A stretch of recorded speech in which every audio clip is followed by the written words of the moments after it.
Un día demasiado importante para la comunidad evangélica y todos nosotros como creyentes, como cristianos, como evangélicos, deberíamos de conocer, no solamente a definir la reforma, sino a saber qué fue ese movimiento, por qué se dio y cuáles fueron las consecuencias que derivaron de la reforma protestante. ¿Amén? Entonces, eso nosotros debemos conocerlo. Hay dos cosas que siempre han precedido un avivamiento. Hay dos cosas que siempre han estado presentes en todos los avivamientos que se han dado sobre la tierra. Y esas dos cosas es un despertar de la oración y un resurgir de escudriñar, de estudiar, de conocer la palabra de Dios. No puede haber avivamiento donde hay ignorancia de las escrituras y de la palabra de Dios, porque el avivamiento tiene que obligatoriamente estar sentado bajo la base de la palabra de Dios, de los principios que establece la palabra de Dios para nuestras vidas. Y si usted no lo conoce, pues usted no puede vivir, no puede funcionar, no puede tampoco enseñar lo que usted no conoce. Amén. Entonces, por esto es fundamental que nosotros entendamos esto en esta noche. Los católicos, por ejemplo, dicen que la primera iglesia que se fundó fue la iglesia católica. Si usted no conoce este contexto, usted no sabría qué responder ante esa afirmación. Si a usted le dicen ahorita a un católico que el primer papa fue Pedro, ¿qué usted le diría?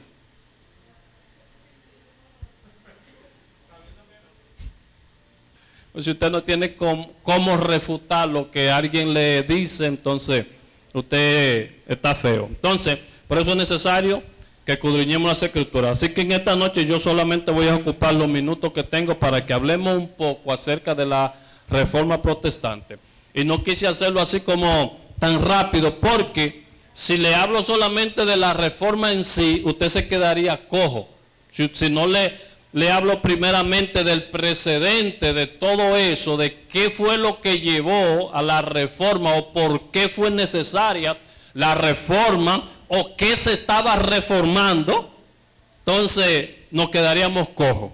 La palabra reforma, como su nombre lo dice, es volver a la forma que algo tenía anteriormente. Es volver a dar la forma original que se había perdido. Entonces hay que volver a buscar esa forma. Amén. Entonces la reforma tiene que ver con eso, con volver a ciertos principios que la iglesia había olvidado, que la iglesia había dejado. Pero para eso entonces tenemos que ver cuáles eran esos principios y irnos hasta el principio de todo esto para poder entenderlo. Amén.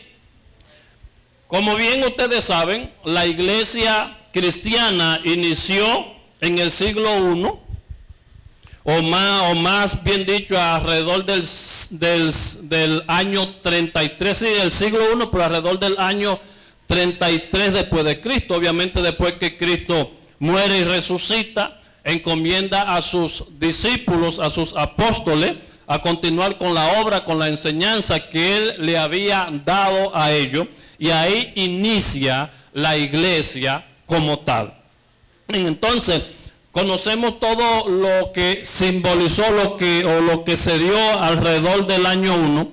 Y en el libro de los Hechos leemos cómo la iglesia naciente, a través de los apóstoles, comenzó a experimentar una persecución que dio con la muerte de muchos de ellos. De hecho, la historia dice que de los apóstoles solamente Juan no murió asesinado, aunque también lo intentaron matar, pero que todos los demás apóstoles murieron asesinados por causa del evangelio. El primer mártir que encontramos en el libro de los Hechos es Esteban, y aunque no era uno de los 12, sí era uno de los diáconos que fueron elegidos en la iglesia primitiva. Y la Biblia establece que Esteban era un varón lleno del Espíritu Santo, y dice que a través de él se hacían muchos milagros, señales y prodigios, y esto despertó una persecución y Esteban fue el primer mártir, fue la primera víctima de aquella masacre. Esta persecución tenía dos vertientes. Una de ellas era una persecución, digamos, de tipo religioso. Aquellos que habían matado a Jesús, que habían perseguido a Jesús, los sacerdotes de las religiones que predominaban en aquel tiempo, que eran los fariseos y los saduceos, siguieron persiguiendo la iglesia en la forma de religiosa, pero también el Imperio Romano de manera militar también levantó una persecución en contra de la recién iglesia que había nacido en el libro de los Hechos con el derramamiento del Espíritu Santo sobre unos 120 que estaban en aquel lugar donde el Espíritu Santo se derramó. Desde aquel momento se levantó aquella persecución y comenzaron a perseguir a los cristianos, a perseguir a los apóstoles, y tuvieron que esparcirse, comenzaron a correr por diferentes ciudades para poder escaparse de la persecución que se había levantado en contra de la iglesia. Amén. Entonces, estos son los principios que debemos de establecer, y sobre la base de la enseñanza de los apóstoles se levantó la primera iglesia. Amén. Entonces, cuando la iglesia comienza a ser perseguida, esta persecución duró alrededor de unos 300 años, 300 y tantos años duró la persecución de los creyentes, de los cristianos. Pero hay algo que es bueno señalar, y es que durante los años de la persecución de la iglesia primitiva, la iglesia siempre estuvo en constante crecimiento. No hubo forma de que los religiosos o el Imperio Romano detenga el avance del evangelio. De hecho, lo que provocó que el evangelio crezca tan rápido fue precisamente la persecución, porque ellos los perseguían. Al principio los cristianos estaban centrados en Jerusalén, pero cuando se levanta la persecución, ellos tienen que salir corriendo y van hacia diferentes naciones, hacia diferentes ciudades, y dice la palabra que donde quiera que ellos iban sembrando la semilla del evangelio. Es decir, lo que el diablo utilizó en ese momento para tratar de frenar a la iglesia fue el combustible que Dios utilizó para esparcir la semilla del evangelio a todo lugar. Y alguien dijo que la sangre de los mártires por el evangelio fue como el agua que sirvió de regadío para que la semilla del evangelio germinara en los corazones de muchos. Hay un libro que se llama El mártir de las catacumbas. Él relata allí que los cristianos tuvieron que abandonar las ciudades y tuvieron que hacer cuevas en los montes para poder vivir. Hicieron cuevas, hicieron de cavernas para poder escapar de la persecución, porque todos los primeros emperadores romanos, bajaba uno, llegaba el otro y seguía con esa férrea persecución en contra de los cristianos. Hay una historia en ese libro que relata que en un momento amarraron a 14 cristianos y lo metieron en una tina de agua hirviendo. Mientras más pasaba el tiempo, el agua iba calentando. Y le decían, si ustedes se retractan de la fe y de la doctrina que ustedes predican, le pusieron otra tina de agua ahí con agua fría, lo sacamos de esa agua caliente que está a punto de quemarlo y lo metemos en esa tina de agua fría y le perdonamos la vida. Dice la historia que ya cuando están casi a punto de morir, hubo uno de ellos que desistió de su fe y aceptó la oferta de salir de la tina, de negar su fe y meterse a la tina de agua fría. Dice que cuando salió de la tina y se metió al agua fría, en el momento que se metió en el agua fría, tal vez por el choque del cambio de temperatura, el tipo murió en el instante. Y oiga esto, uno de los guardias que estaban custodiándolo a ellos dijo, yo hoy voy a aceptar esa fe como mi fe y yo voy a ocupar el lugar que él abandonó. O sea que mientras uno estaba desistiendo de la fe, otro en medio de aquello dijo, yo voy a aceptar el lugar de él y yo voy a morir por causa de esta fe que estos hombres predican y que estos hombres viven. Amén. La realidad es que esta persecución se mantuvo alrededor de 300 años. Al cabo de esto, dice la historia que llegó al Imperio Romano un emperador llamado Constantino.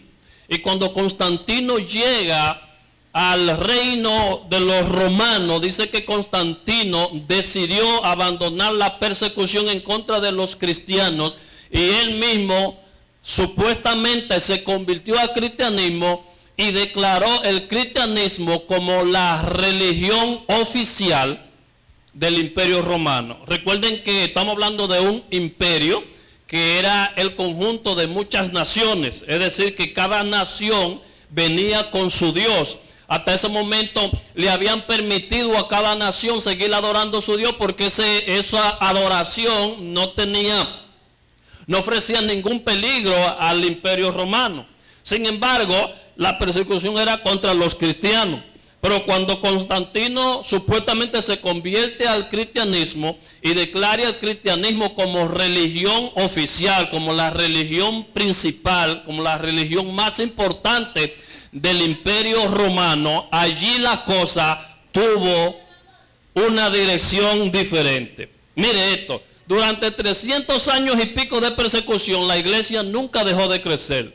Miles de creyentes alrededor del Imperio Romano murieron a causa de su fe y el evangelio se mantuvo creciendo. Sin embargo, cuando Constantino se convierte al cristianismo y declara la religión cristiana como la religión del Imperio Romano y cesa la persecución, el evangelio comenzó a cambiar. A veces entendemos que hay persecuciones o que hay tormentas que a veces nosotros creemos que la levantó el diablo, pero Dios la permite para que nosotros podamos crecer en medio de ella.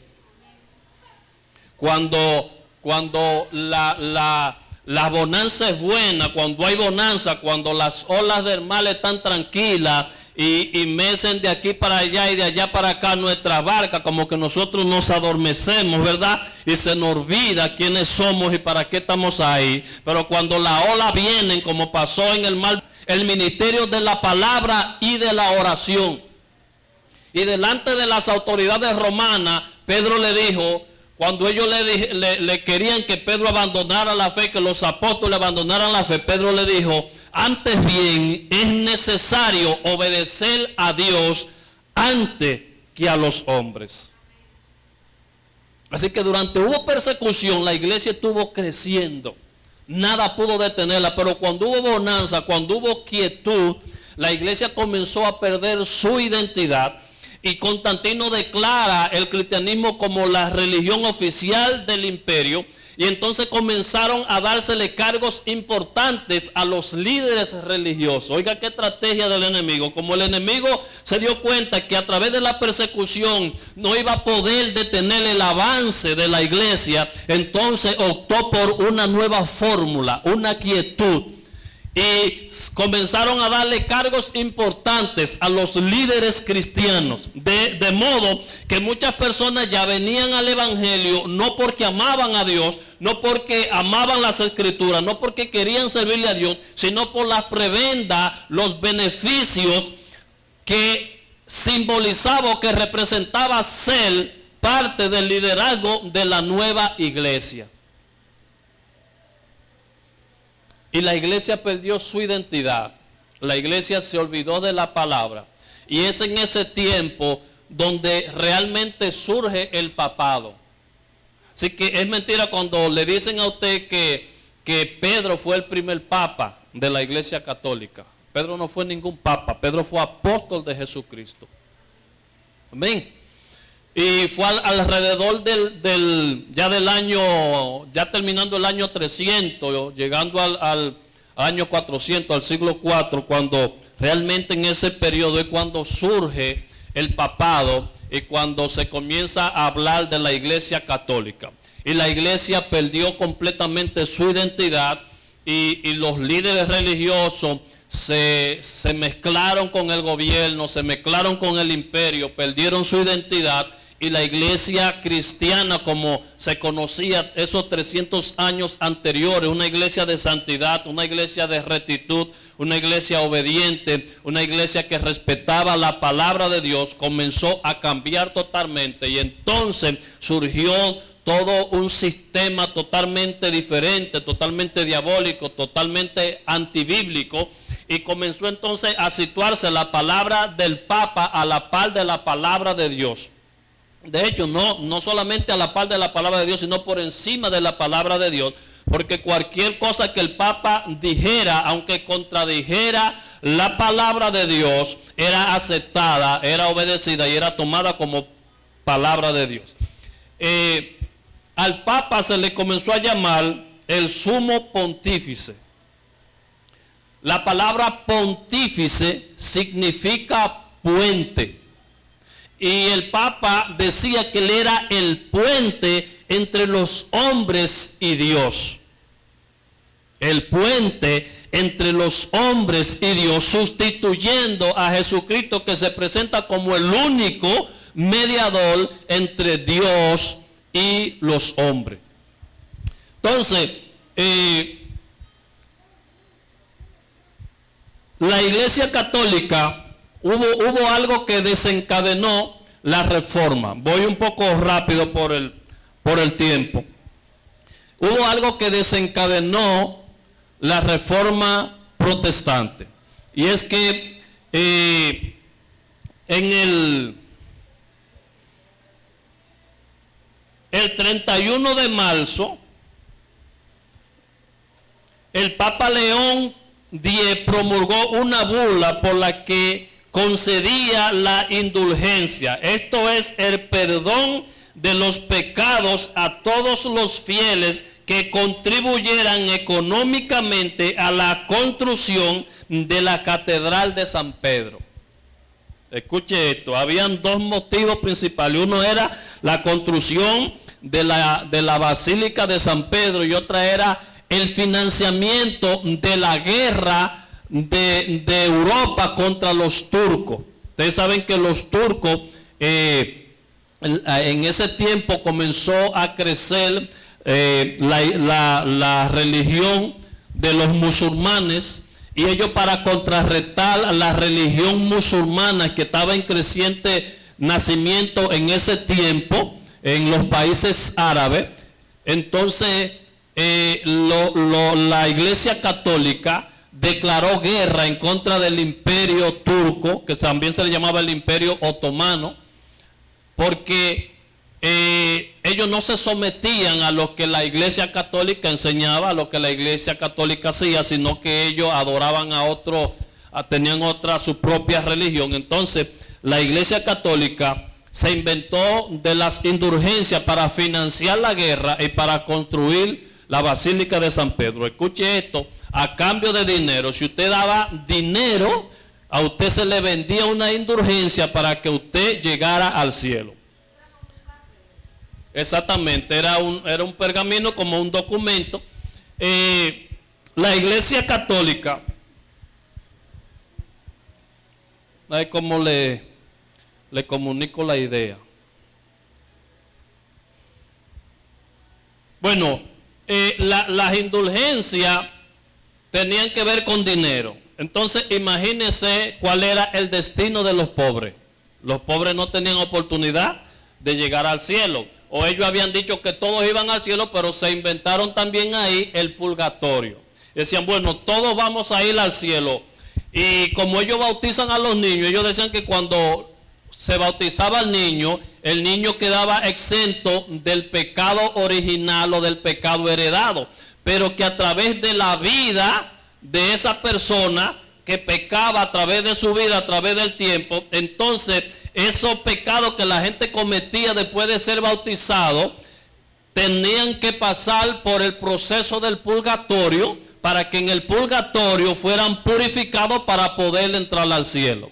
El asunto era que el purgatorio no había un tiempo definido. Usted no sabía el tiempo que podía pasar en el purgatorio sufriendo para poder purgar sus pecados y poder entrar al cielo. Así que los ricos llevaban grandes cantidades de dinero a la iglesia católica para que la iglesia católica lo librara del castigo del purgatorio y le diera entrada directa al cielo. A los familiares, de hecho también, cuando la gente adinerada morían, hacían un testamento a nombre de la iglesia católica para dejarle todo su bien a la iglesia católica para que ellos no tuvieran ningún obstáculo en su entrada al cielo. Eso vendía la iglesia católica. Eso era lo que la iglesia católica enseñaba. Amén. Entonces es en ese contexto donde nace la reforma protestante. Hubo una persona que fue determinante en la venta de las indulgencias, un fraile dominico llamado Joan Texel. Dice que el tipo era un experto orador y a través de la oratoria usaba de artimaña, de artilugio, de engaño para convencer a las masas de que compraran sus indulgencias para que puedan tener entrada directa al cielo. Este tipo fue tan atrevido que dice que en una ocasión el tipo dijo que con su indulgencia él había ayudado a más gente a salir del purgatorio que la misma cantidad de gente que Jesús mismo había salvado con su muerte. O sea, él había salvado más gente del purgatorio que la que Jesús había salvado con su muerte. A esto se le añade también de que la gente, porque uno se pregunta ahora, pero ¿cómo la gente creía tales mentiras? Es porque la Biblia como tal no estaba así como nosotros la tenemos así. Eso eran unos rollos y no se leía en el idioma que el pueblo podía entender. Exacto, claro. Sí, de hecho, en ese tiempo el analfabetismo era grande. Ven, había muchas personas analfabetas y el idioma oficial en el que se leía y se hacían la misa era el idioma de los romanos, el latín. Pero el latín era un idioma solamente para la gente pudiente. Solamente ellos tenían la oportunidad de aprender el idioma. No se le permitía a gente del burgo aprender el idioma, no se le permitía a otros, tenía que ser gente de la oligarquía, gente de dinero para poder aprender. Entonces, como usted no podía leer la Biblia porque la Biblia existía en latín, ¿verdad? La gente no tenía acceso al estudio de las escrituras, pues la gente solamente podía creer o aceptar lo que los sacerdotes le decían, que decía las escrituras, su propia interpretación de las escrituras. Como decía nuestra hermana, no existía la Biblia como nosotros la conocemos hoy. De hecho, fue un gran avance cuando Johannes Gutenberg, que fue el que inventó la imprenta, fue un gran avance para el avance del Evangelio, porque de hecho la Biblia fue el primer libro que se imprimió en la imprenta de Johannes Gutenberg. Uno de los grandes aportes también del Martín Lutero, que tuvo que hacerlo a escondidas porque no era permitido la traducción de la Biblia a otros idiomas. Ellos decían que el latín era el idioma de la Biblia, cosa que era una total mentira, porque de hecho la Biblia no se escribió en latín. La Biblia se escribió en hebreo, se escribió en arameo y se escribió el Nuevo Testamento en griego. Entonces ellos no permitían la traducción de la Biblia. Martín Lutero tradujo la Biblia al alemán, que era el idioma de Martín, pero tuvo que hacerlo de manera escondida, ¿verdad? Porque usted sabe lo que pasaba. Bueno, había algo interesante que se daba en la época, y era que las discusiones teológicas se daban en la puerta de las iglesias, en la puerta de las catedrales.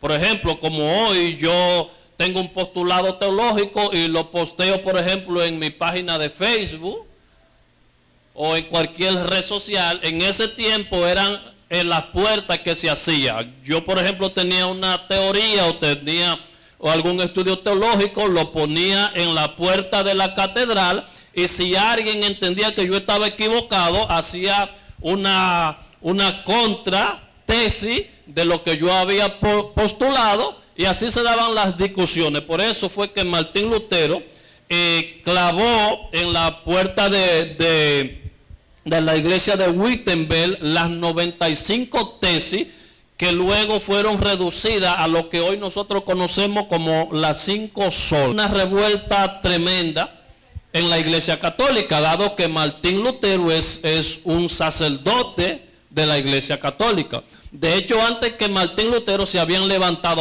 otros, como uno, por ejemplo, llamado Savonarola. Savonarola fue uno de los primeros que comenzó a predicar en contra de la corrupción de la iglesia católica.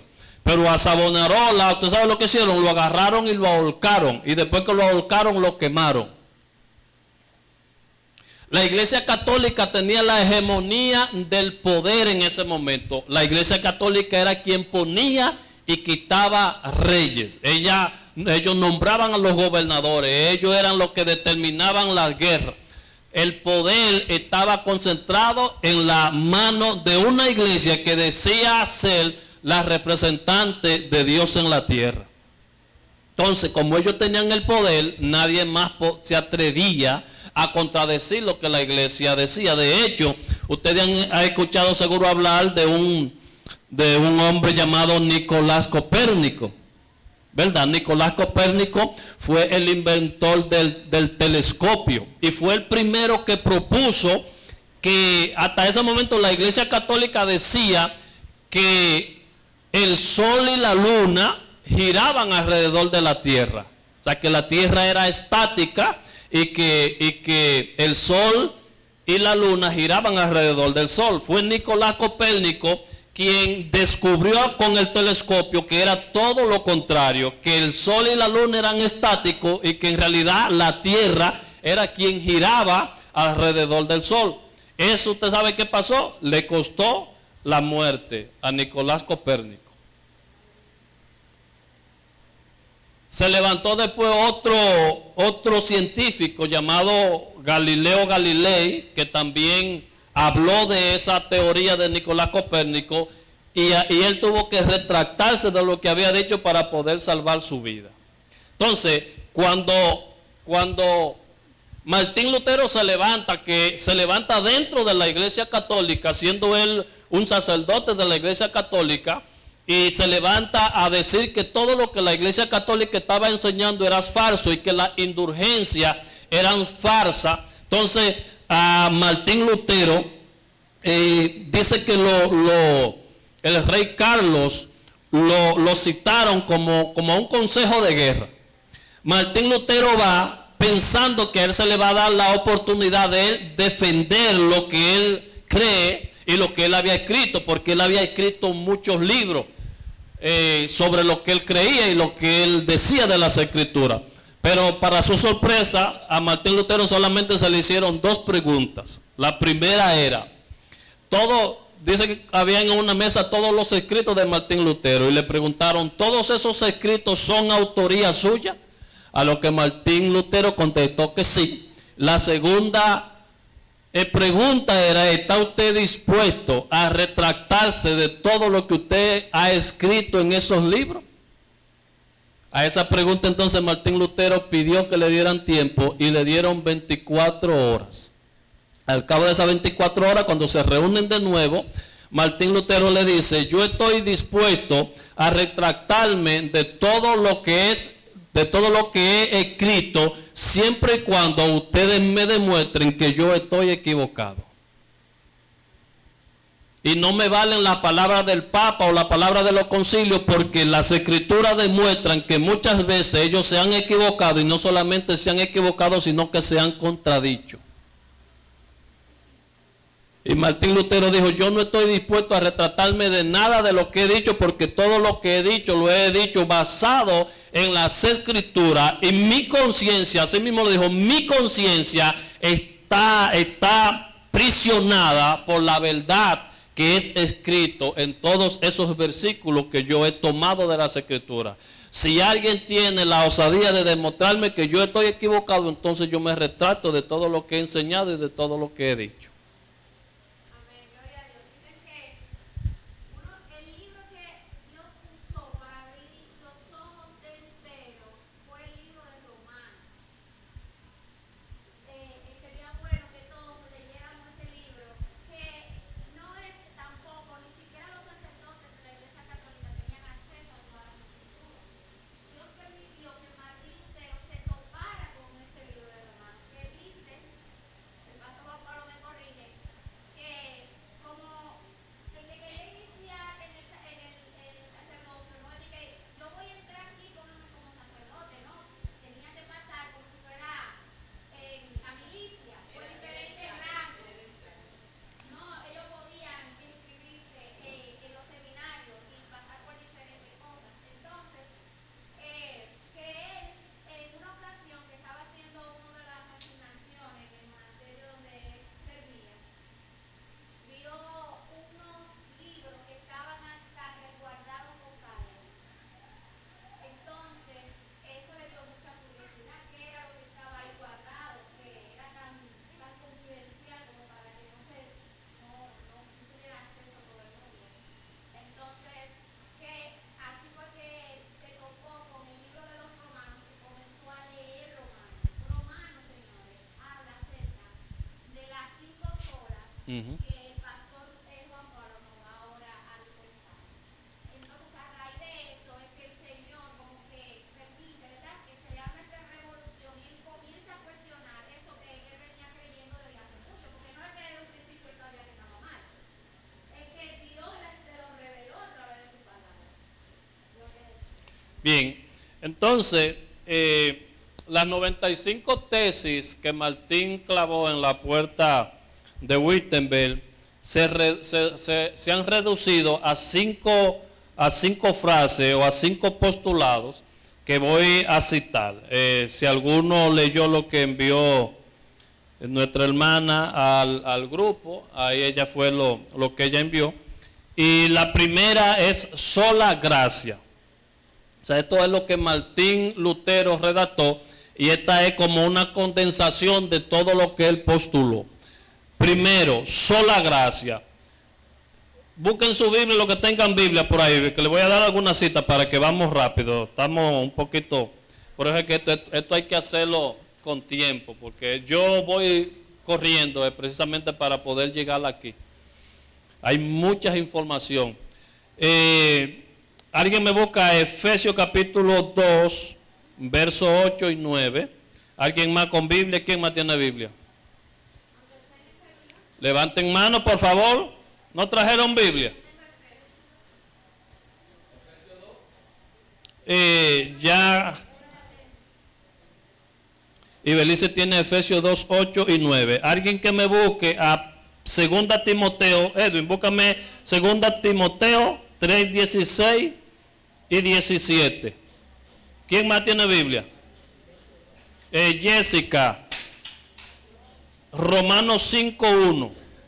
Abraham, tú también. Abraham, Tito 3, 5. Cesarina, usted busque Romanos 1, 16 y 17. ¿Quién más? Gloria. 1 Timoteo 2, 5. ¿Alguien más?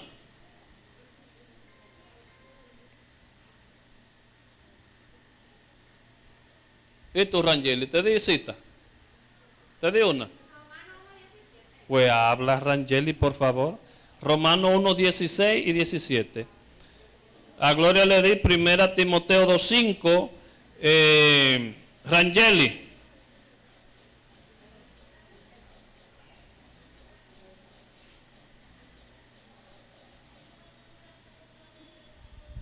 Aquí se me...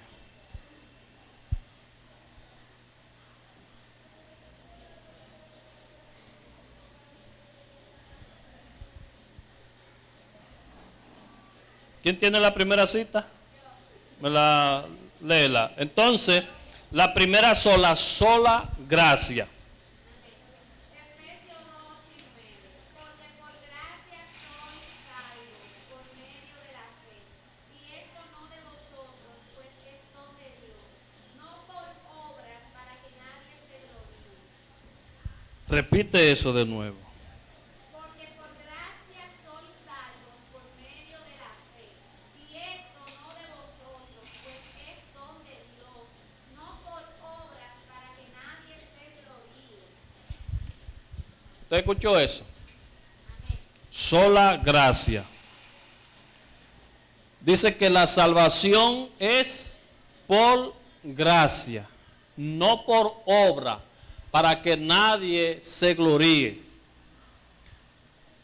La Iglesia Católica decía que había que dar dinero. De hecho, decían que cuando usted iba a dar su dinero, que cuando usted, decían ellos, que cuando usted echaba el oro en la vasija, en el cofre, decían ellos que tocando el oro, el fondo de la vasija y el alma saliendo del purgatorio y entrando al cielo. Entonces la Biblia nos enseña que nosotros somos salvos por gracia, que ningún hombre tiene mérito para alcanzar la salvación por sí mismo, no importa cuánto dinero pueda tener, no importa todo lo que pudiera ostentar.